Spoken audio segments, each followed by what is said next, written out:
Hello guys, இந்த வீடியோவில் நம்ம 2024 நீட் பிஜியில் கேட்கப்பட்டதை பயோகெமிஸ்ட்ரியிலேருந்து வந்த கொஸ்டின்ஸ் எல்லாம் டீட்டெயிலாக எக்ஸ்ப்ளனேஷனில் பார்க்க போகிறோம் வாங்க. ஸோ மொத்தமாக 2 ஷிஃப்ட்லையும் சேர்த்து 21 கொஸ்டின்ஸ் கேட்டிருந்தாங்க. அந்த 21 கொஸ்டின்ஸையும் ஒன் பை ஒன் பார்ப்போம். So first question, a neonate was brought with features of lethargy and poor oral intakeனு கூட்டிகிட்டு வராங்க. On examination a cataract was seen. ஒரு நியோனேட்டுக்கு ஒரு கேட்ராக்ட் இருக்குது. Urine Benedict test was positive. அப்படின்னா என்ன அர்த்தம்? யூரினில் ரெடியூசிங் சுகர் இருக்குது, ரெடியூசிங் சுகர் இஸ் பாசிட்டிவ் அப்படின்னு அர்த்தம். அடுத்த என்ன சொல்லியிருக்காங்க, but negative for glucose. Reducing sugar இருக்குது, ஆனால் அது குளுக்கோஸ் கிடையாது. குளுக்கோஸ் இல்லாமல் ஒரு ரெடியூசிங் சுகர் இருக்குங்கிறாங்க. What will be the enzyme deficiency in this condition கேட்குறாங்க. ஸோ இப்போ இந்த கொஸ்டினை வச்சு என்ன கண்டுபிடிக்கணும்? குளுக்கோஸ் இல்லாமல் ஒரு ரெடியூசிங் சுகர் ஒன்று இருக்குது. It causes cataract, lethargy and poor oral intake. அப்படின்னா என்னென்னு பார்த்தீங்கன்னா, that is nothing but galactose. So இந்த கேலக்டோஸுங்கிறது தான் அந்த ரெடியூசிங் சுகர். இங்கே கேலக்டோசீமியா வந்திருக்கு. ஸோ கேலக்டோசீமியாவில் என்ன என்சைம் டெஃபிஷியன்சின்னு பார்த்தீங்கன்னா, கேலக்டோஸ் 1-பாஸ்பேட் யூரிடைல் டிரான்ஸ்ஃபரேஸ் தான் அந்த என்சைம் டெஃபிஷியன்சி. இது ஏன் இப்படி நியோனேட்டில் ஜாஸ்தியாக வருது அப்படின்னு கேட்டிங்கன்னா, நியோனேட்டோட மெயின் டயட் என்னன்னு பார்த்தீங்கன்னா, மேக்ஸிமம் ஆஃப் த டயட் வந்து லாக்டோஸ். அதுதான் ஸோ ஏன்னா மில்க் தான் குடிப்பாங்க, lactose. So lactose contains glucose plus galactose. அதில் குளுக்கோஸ் இல்லைன்னு சொல்லிட்டாங்க, அப்போ இன்னொன்று கேலக்டோஸ் தான். அந்த கேலக்டோஸ் தான் அக்யூமுலேட் ஆகி கேட்ராக்ட் வர காரணம், லெத்தார்ஜி வர காரணம், அண்ட் இந்த ஃபுல் டிசீஸுமே கேலக்டோசீமியா தான் அர்த்தம். அடுத்து second question, a patient presents to the emergency department with severe abdominal pain, nausea, vomiting. ஒரு abdominal pain for evaluation வச்சுக்கோங்க. The laboratory result showed serum triglyceride level 2000 mg/dL. எக்கச்சக்கமாக இருக்குது. What deficiency could be contributing to this patient condition? அது 4 அப்போலிப்போப்ரோட்டீன் கொடுத்துருக்காங்க. இதில் எந்த disease இப்படி இருக்குன்னு கேட்குறாங்க. ஸோ ஃபர்ஸ்ட் இங்கே எழுதிடுங்க, ட்ரைஎசைல் கிளிசரால் வந்து எக்கச்சக்கமாக இருக்குது, elevated, enormously high. Also severe abdominal pain with nausea and vomiting. ஒரு அப்டாமினல் பெயின் காசஸ்ன்னு பார்த்தீங்கன்னா ஒரு அப்பண்டிசைட்டிஸ், இல்லை ஒரு எக்டோபிக் ப்ரெக்னன்சி, அப்படி இல்லாட்டி ஒரு பார்ஃபேரியாஸில் இருக்கும், ஒரு அக்யூட் பேங்க்ரைட்டிஸில் இருக்கும். இங்கே நம்ம ட்ரைஎசைல் கிளிசராலோடு மேட்ச் பண்ணக்கூடிய ஒரு டிஃபரன்ஷியல் டயக்னோசிஸ் என்னென்னு பார்த்தீங்கன்னா அக்யூட் பேங்க்ரியாடைட்டிஸ். ஸோ ட்ரைஎசைல் கிளிசரால் ஜாஸ்தியாக இருந்துச்சுன்னா அக்யூட் பேங்க்ரியாடைட்டிஸ் எவென்ச்சுவலி வந்துடும். அதுதான் இந்த பேஷண்ட்டுக்கு வந்திருக்கு. அப்போ எந்த கண்டிஷனில் எந்த அப்போலிப்போப்ரோட்டீன் கம்மியானால் நமக்கு ட்ரைஎசைல் கிளிசரால் இவ்வளோ ஜாஸ்தியாகும்? இது தெரிஞ்சுக்கிறதுக்கு நம்ம ஹைப்பர் லிப்போப்ரோட்டீனிமியான்னு தனியாக ஒரு வீடியோ போட்டிருக்கோம். அதில் டீட்டெயிலாக 5 டைப்ஸில் டிஸ்கஸ் பண்ணியிருப்போம். அதில் இந்த பர்டிகுலர் கொஸ்டின் எந்த டைப்னு பார்த்தீங்கன்னா type 1, that is familial hyper chylomicronemia. Chylomicron ஜாஸ்தி ஆகுது because of the deficiency of lipoprotein lipase or ApoC2.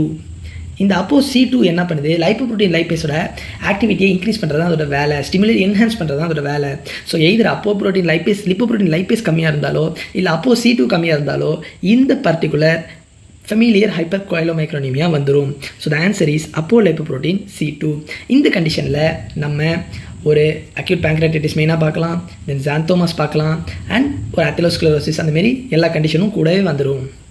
அடுத்து third question, after the age of 12 the boy had an intellectual disability. 12 வயசு வரைக்கும் நல்லா இருந்தால் அதுக்கப்புறம் இன்டெலெக்சுவல் டிசேபிலிட்டி வந்துருச்சு, that is ID. On examination, fingernail aberration, excessive biting of lips and increased level of serum uric acid. அதாவது fingernail aberration and excessive biting of lips அப்படின்னா என்ன? அவனே அதை சாப்பிட்டுறான், which is called as self mutilation. தன்னைத்தானே தாக்கிக்கிறது தான் self mutilation. அது இந்த பையனுக்கு இருக்குது. ஆல்சோ எலிவேட்டட் யூரிக் ஆசிடும் இருக்குது. ஸோ அப்படி இருந்தால் என்ன டயக்னோசிஸ் கேட்குறாங்க. இது ரெண்டும் கிளாசிக்கலி சீனின் என்ன டெஃபிஷியன்சின்னு பார்த்தீங்கன்னா HGPRTS டெஃபிஷியன்சியில் இருக்கும். இந்த HGPRTS டெஃபிஷியன்சியில் பியூரின் ஜாஸ்தி ஆகிடும். இந்த பியூரினில் மெட்டபாலைஸ் ஆகி டீக்ரேட் ஆகிற என் ப்ராடக்ட் தான் உங்களுக்கு யூரிக் ஆசிட். அதனால தான் யூரிக் ஆசிட் ஜாஸ்தி ஆகுது. ஸோ இந்த condition is call Lesch Nyhan's disease where there is a complete absence of HGPRTS enzyme. அடுத்து fourth question, a 10-year-old child from a southern Indian state, for example தமிழ்நாடுன்னு வச்சுக்கோங்க, hailing from a poor family, presents with rough and scaly skin. So இந்த question என்னென்னா, ஒரு poor family mostly எப்போ ஏன் சொல்கிறாங்க அப்படின்னா லோ சோஷியோ எக்கனாமிக் ஸ்டேட்டஸ் இருக்க ஒருத்தவங்க, they are deprived of nutritious foods அதுதான் அங்கே சொல்ல வருது. Then rough and scaly skin இருக்குது, ஒரு ஸ்கின் டிசீஸ் வந்திருக்கு. The child lacks diets like vegetables and fruits சாப்பிட்றது இல்லை. After treatment with linseed oil, vitamin A and vitamin B the symptoms subsided. What is the most likely டயக்னோசிஸ்னு கேட்குறாங்க. இப்போ என்ன கொடுத்தா சரியாகுதுன்னு பாருங்கள். லின்சீட் ஆயில் அப்படின்னா it is nothing but essential fatty acid and then vitamin A. இந்த ரெண்டு காம்போவும் நம்ம எங்கே பார்த்துருப்போம் அப்படின்னு பார்த்தீங்கன்னா, we will be seeing this in a condition called phrynoderma. அங்கே நம்ம இந்த ஃபோராம்ஸ், எல்போ கிட்ட ஃபோராம்ஸ் இருக்குல்ல, அந்த ஃபோராம்ஸ் ஃபுல்லாக நமக்கு ரஃப் அண்ட் ஸ்கேல்ஸ் இருக்கும், ரஃப் அந்த பஸ்டியூஸ் மாரி இருக்கும், கெரட்டோட்டிக் பஸ்டியூஸ் இருக்கும். That is called phrynoderma. So the answer is phrynoderma. அடுத்து 5th question. A patient diagnosed with a rare homozygous recessive condition present with ectopia lentis. பேஷண்ட்டுக்கு ஒரு லென்ஸ் சப்லக்ஸேஷனாக இருக்குது, டிஸ்லொகேஷனாக இருக்குது. இந்த peripheral smear there was no megaloblastic anemia. இது ஒரு முக்கியமான point. Later he was found to have elevated homocysteine levels in the blood. Which of the following supplementation will be helpfulனு கேட்குறாங்க. So first point என்னென்னா எக்டோபியா லென்டிஸ். இந்த எக்டோபியா லென்டிஸ்க்கு நம்ம மேஜராக 2 படிச்சிருப்போம். ஒன்று என்னென்னா மார்ஃபன்ஸில் வரும், இன்னொன்று ஹோமோசிஸ்டினியூரியாவில் வரும். இப்போ இந்த பர்டிகுலர் கொஸ்டினில் நம்ம என்ன கேட்க வராங்க அப்படின்னு பார்த்தீங்கன்னா, எலிவேட்டட் ஹோமோசிஸ்டின் லெவல்ஸ்னு தெளிவாக கொடுத்துட்டாங்க. ஸோ அந்த மார்ஃபன்ஸ் இல்லைன்னு வச்சுக்கோங்க, ஹோமோசிஸ்டினியூரியா தான் இந்த டாபிக் ஆஃப் டிஸ்கஷன். இங்கே என்ன சொல்கிறாங்க, ஹோமோசிஸ்டினியூராவில் மெயினாக நம்ம என்ன பார்க்கலாம் அப்படின்னா, அந்த ஃபோலேட் ட்ராப் அப்படின்னு ஒன்று படிச்சிருப்போம். அதாவது விட்டமின் B9 அண்ட் B12 பர்டிகுலராக டெஃபிஷியன்சி ஆகும். ஆனால் இந்த பர்டிகுலர் கேஸில் நமக்கு என்ன இருக்கும்னா மெகலோபிளாஸ்டிக் அனிமியா இருக்கும். இதை B9 டெஃபிஷியன்ட் ஆனாலோ இல்லை B12 டெஃபிஷியன்ட் ஆனாலோ நமக்கு மெகலோபிளாஸ்டிக் அனிமியா இருக்கும். ஆனால் இங்கே அது இல்லை. ஸோ இந்த ரெண்டு வைட்டமினும் கொடுத்தா ஃபுல்லாக சரியாயிடுமான்னு கேட்டால் ஆகாது. ஏன்னா இது இல்லாமல் வேறு ஒன்று டெஃபிஷியண்ட்டாக இருக்குது. That is called vitamin B6. That is pyridoxine. இந்த கொஸ்டினுக்கான ஆன்சர் பைரிடாக்சின். ஆனால் இந்த பேஷண்ட்டுக்கு பைரிடாக்சின் வெரி ஹை லெவலில் கொடுத்தா சரி பண்ணலாம். பட் அது மட்டும் போதுமானு கேட்டிங்கன்னா இல்லை, கூட கொஞ்சம் இந்த ஃபோலேட் இது எல்லாமே கொடுத்துருவோம், B9 B12 சேர்த்து கொடுத்தா இன்னும் கொஞ்சம் நெஞ்ச டிசீஸும் சரியாயிடும். அடுத்து 6th question. A 3-year-old child is brought to the OPD with complaints of persistent delayed developmental milestonesனு வராங்க and hyperpigmented macular lesions on the body which are more pronounced on exposure to sunlightனு ஒரு வார்த்தை கொடுத்துட்டாங்க. What is the error in DNA multiplication? Error எங்கே இருக்குதுன்னு கேட்குறாங்க. So இதுக்கு நம்ம தனியாக எரர்ஸ் இன் டிஎன்ஏ ரிப்பேர்னு ஒரு வீடியோ போட்டிருக்கோம். அதை பார்க்காதவங்க கண்டிப்பாக பார்த்துருங்க. அந்த எரர்ஸ் இன் டிஎன்ஏ மெக்கானிசம்லையும் இந்த பர்டிகுலர் கொஸ்டின் இருக்குது பார்த்தீங்களா, ஆன் எக்ஸ்போஷர் டு சன்லைட்னு வரும் டிஎன்ஏ வித் ஒரு ஸ்கின் லீஷன் இருக்குது. This is characteristic of xeroderma pigmentosum. இந்த ஜீரோடெர்மா பிக்மெண்டோசாவை நமக்கு எல்லா இயரும் கேட்குறாங்க. ஸோ கன்ஃபார்ம் இதை ஞாபகம் வச்சுக்கோங்க. இந்த ஜீரோடெர்மா பிக்மெண்டோசா என்ன பர்டிகுலர் டேரர்னால் வருதுன்னா நியூக்ளியோடைட் எக்ஸிஷன் ரிப்பேர்னால் வருது தான் இந்த ஜீரோடெர்மா பிக்மெண்டோசா. இதே மற்றதெல்லாம் பார்த்தீங்கன்னா பேஸ் எக்ஸிஷன் ரிப்பேர்னா ஒரு MUTYH அசோசியேட்டட் பாலிபோசிஸ் அதில் வரும். டிஎன்ஏ மிஸ்மேட்ச் ரிப்பேர்னா HNPCC தட் இஸ் லிங்ச் சிண்ட்ரோமில் வரும். ஹோமோலோகஸ் ரீகாம்பினேஷன் தனி, அது வந்து டபுள் ஸ்டாண்டர்ட் டிஎன்ஏ ரிப்பேரோட ஒன் ஆஃப் த டைப். மீதி ஆப்ஷன் ABC 3மே சிங்கிள் ஸ்டாண்டர்ட் டிஎன்ஏ ரிப்பேரோட டைப்ஸ். ஸோ இதில் xeroderma pigmentosa comes under nucleotide excision repair. அந்த வீடியோவை டீட்டெயிலாக பார்த்துக்கோங்க. அடுத்து 7th question. A patient underwent gastrectomy for gastric adenocarcinoma. Which of the following vitamins need to be supplemented in this patient? அதாவது ஒரு பேஷண்ட்டுக்கு ஒரு ஸ்டொமக்கே எடுத்துடுறாங்க. ஸ்டொமக் எடுத்துட்டால் என்ன வைட்டமின் தேவைப்படும்னு கேட்குறாங்க. B12 B1 A D. So இதுக்கான கரெக்ட் ஆன்சர் என்னென்னு பார்த்தீங்கன்னா வைட்டமின் B12. ஏன் அப்படின்னு பார்த்தீங்கன்னா B12 என்னமோ டிஸ்டல் இலியத்தில் தான் உங்களுக்கு அப்சார்ப் ஆகுது. அப்போ ஏன் ஸ்டொமக்கை எடுத்தால் பிரச்சனை ஆகும்னு நீங்கள் நினைக்கலாம். அதுக்கான ஆன்சர் என்னென்னா ஸ்டொமக்கில் பரைட்டல் செல்னு ஒன்று இருக்குது.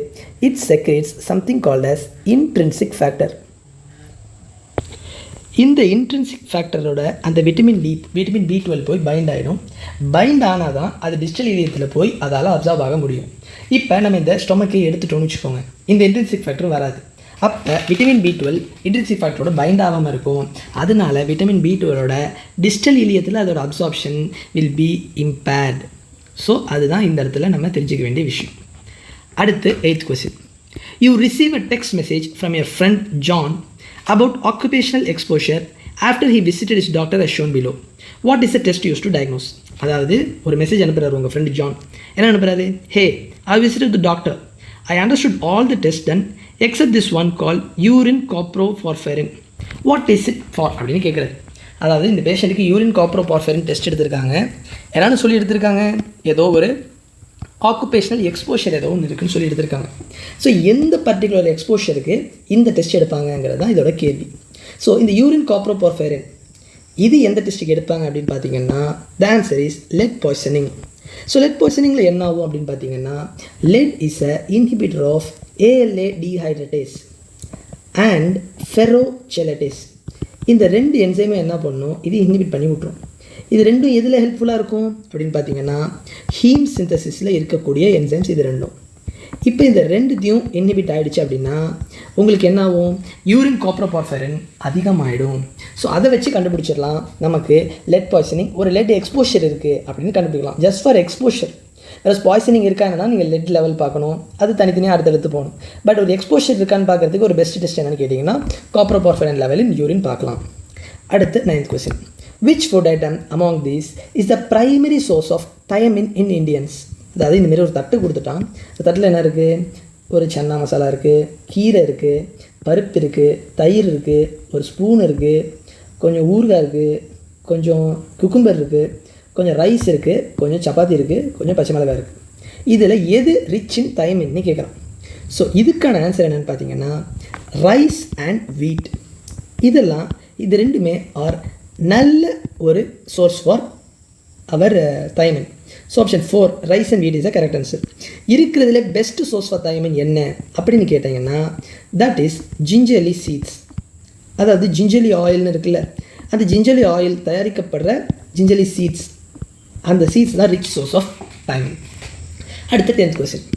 A young female comes to the emergency department after ingestion of 10 tablets of phenobarbital. Which of the following components of the ETC is inhibited by this drug னு கேட்குறாங்க. ஸோ ஒன்றும் இல்லை, ETCயை பற்றி நம்ம தனியாக ஒரு வீடியோ போட்டிருக்கோம், அதை பார்க்காதவங்க கண்டிப்பாக பாருங்கள். அதில் நிமோனிக்ஸோட ஈஸி அண்டர்ஸ்டாண்டிங் இருக்குது. ஸோ இந்த பர்டிகுலர் கொஸ்டினை எப்படி ஈஸியாக சால்வ் பண்ணுறதுன்னா ஃபஸ்ட்டு ஃபீனோபார்பிட்டால், அது இன்னொரு பேர் என்ன, ஃபீனோபார்பிட்டோன். அதாவது இதை நம்ம ஒரு நிமோனிக்கோட தான் ஞாபகம் வச்சுக்க போகிறோம் இந்த இதை. ஸோ ஃபீனோபார்பிட்டோன் எப்படி முடியுது, ONE அப்படின்னு முடியுது. அப்புறம் என்ன, 1ன்னு அர்த்தம். ஸோ இதுக்கான answer is complex 1. So complex 1 to Q இதுதான் இந்த ஃபீனோபார்பிட்டோன் இன்ஹிபிட் பண்ணுறது. ஸோ 1ன்னு முடிஞ்சாலே காம்ப்ளெக்ஸ் 1ன்னு ஞாபகம் வச்சுக்கோங்க ஒரு நிமோனிக்கா. அடுத்து 11th question. A 32-year-old lady comes with complaints of erythematous scaly rash. அப்படின்னா என்ன, that is a sign of dermatitis. Then loose stools, that is a sign of dementia. Then diarrhea. Then cognitive dysfunction, that is called dementia. The rash involved her forearms, neck and face. So எந்த இடத்துல இருக்குது, கையில் இருக்குது, neck and face. She seems to have difficulty remembering things from the past, அதுதான் dementia. Her electrolytes are with in normal. She admits to have shifted to corn based diet due to economic reasons. Which of the following would improve her சிம்டம்ஸ்னு கேட்குறாங்க. So இந்த question வருஷம் கேட்கப்படுற ஒரு question, that is pellagra. So இந்த pellagra is due to vitamin B3 deficiency, that is niacin டெஃபிஷியன்சினால் வருது. இதில் என்ன இருக்குன்னா 4 Ds இருக்கும், that is diarrhoea, dementia, dermatitis and death. இந்த 4 தான் இதுக்கான 4 Ds. இங்கே ஏன் வருது அப்படின்னு பார்த்தீங்கன்னா அவங்க இந்த மெய்ஸ் டயட்டை விட்டு இந்த கார்ன் பேஸ்ட் டயட்டுக்கு மாறினாங்க பார்த்தீங்களா, அதில் நயசினும் இருக்காது, டிரிப்டோஃபானும் இருக்காது, அதாவது கம்மி லெவலில் இருக்கும். அதனால இது ரெண்டுமே கம்மியாகிறதால it leads to B3 deficiency leading to pellagra. So இவங்களுக்கு என்ன பண்ணால் சிம்டம்ஸ் இம்ப்ரூவ் ஆகும்னா அவங்களுக்கு நயசின் கொடுக்கணும், that is oral nicotinamide supplementation. இப்போ மற்ற ஆப்ஷன்ஸை பாருங்களேன், high doses of IV thiamine கொடுத்தா சரியாகுமா, தைமின் இஸ் விட்டமின் B1, அது வந்து பெரி கண்டிஷன்ஸ் கொடுத்தா தான் சரியாகும். அடுத்து high dose of vitamin C சரியாகுமா, இல்லை அது வந்து சர்விக்கு கொடுத்தா தான் விட்டமின் C சரியாகும். Then stop corn diet, stop பண்ணால் சரியாயிடுமா, இல்லை, ஏன்னா அதில் நயாசின்லாம் கம்மியாக இருக்குன்னு தான் நம்ம அதே வேணாம், அந்த பிரச்சனையே வந்துச்சு, அதையும் ஸ்டாப் பண்ணிட்டா இன்னும் கம்மியாயிடும். ஸோ அது ஒரு ட்ரீட்மெண்ட் மெத்தட் கிடையாது. So best step is provide B3. அடுத்து 12th question. A child presents to you with bone pain, hepatosplenomegaly and pancytopenia. A trophine biopsy aspirate shows the following findings. Which of the following is the most likely enzyme deficiency ன்னு கேட்குறாங்க. இங்கே ஒரு பயோப்சிஸ் finding இருக்குது.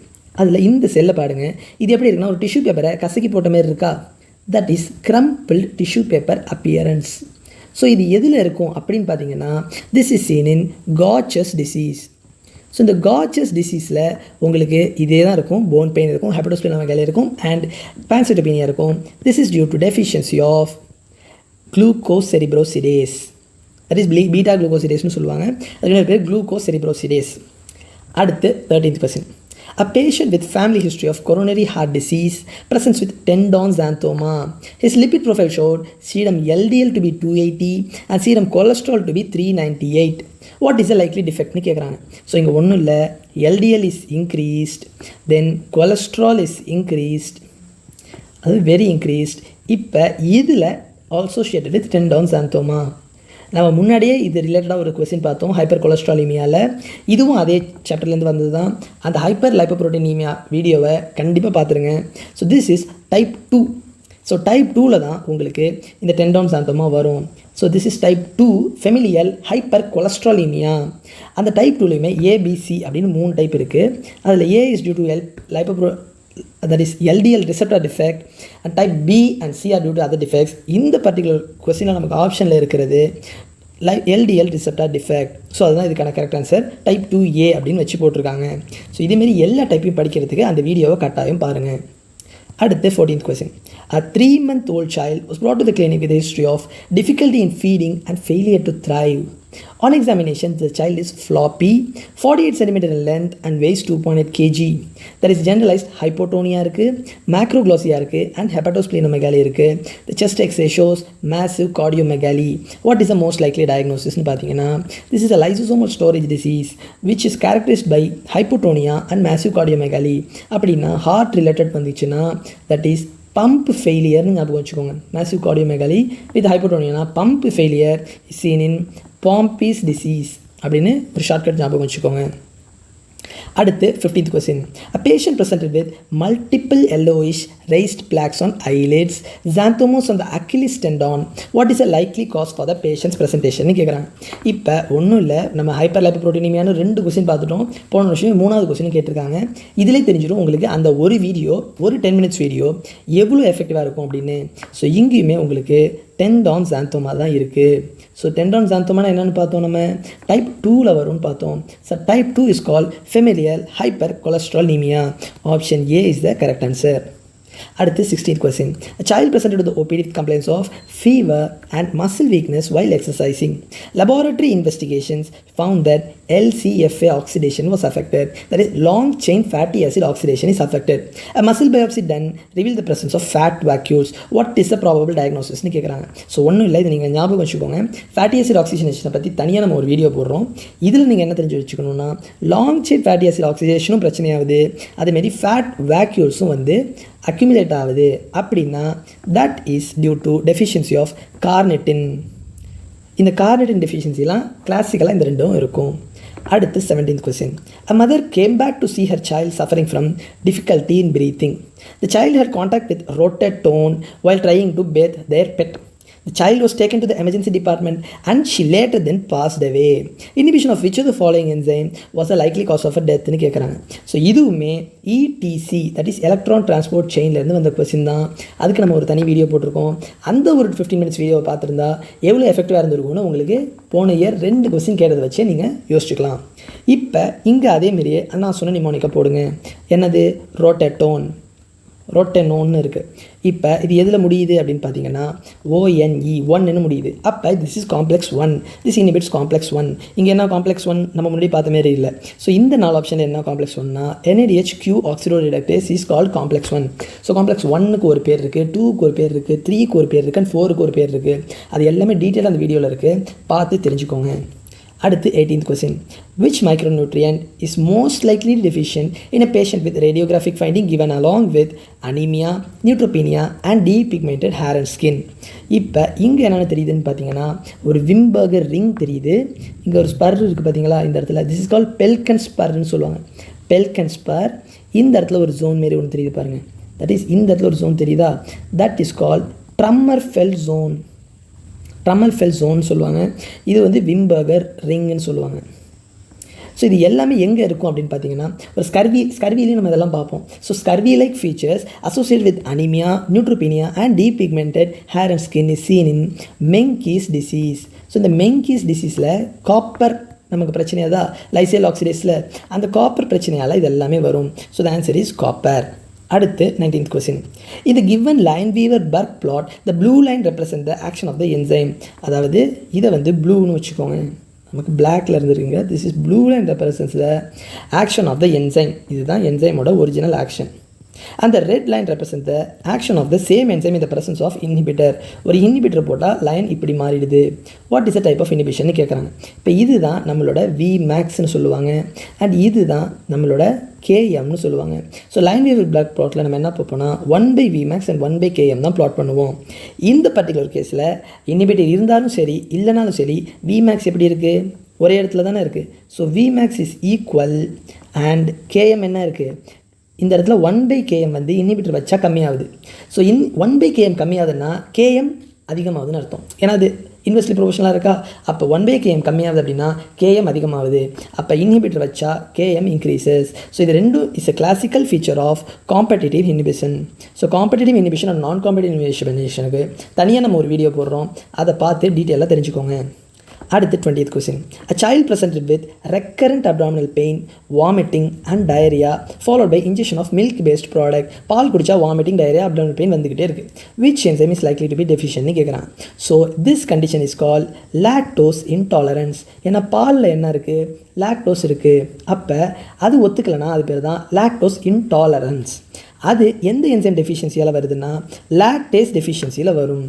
அடுத்து கடைசி question 21st question பார்க்குறோம். A child suffering from phenylketonuria was started on necessary dietary modification பண்ணுறாங்க. But the neurological symptoms persisted. Neurological அப்படியே தான் இருக்குது. Phenylalanine hydroxy levels in the serum are normal.